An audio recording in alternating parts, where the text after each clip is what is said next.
Marxist கட்சியினரிடமிருந்து ஏராளமான கள்ளத்துப்பாக்கிகளையும் ஆயுதங்களையும் போலீசார் தொடர்ந்து பறிமுதல் செய்து வருகின்றனர்.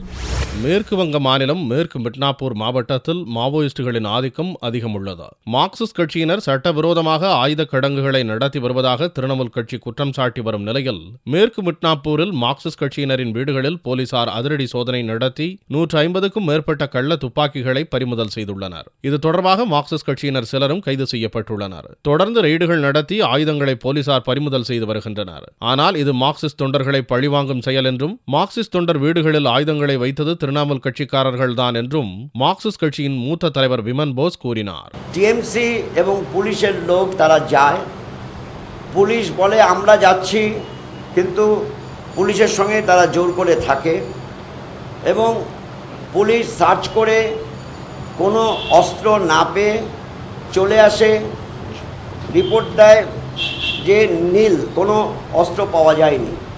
কিন্তু তারপর টিএমসি তারা যারা সঙ্গে ছিল তারা যে থানায় একটা দুটো অস্ত্র জমা দিয়ে போலீசாரின் இதுபோன்ற அதிரடி நடவடிக்கைகள் தொடர்வதால் மிட்னாப்பூரில் உள்ள மார்க்சிஸ்ட் மாவட்ட அலுவலகத்தில் கட்சியினர் தஞ்சம் புகுந்துள்ளனர்.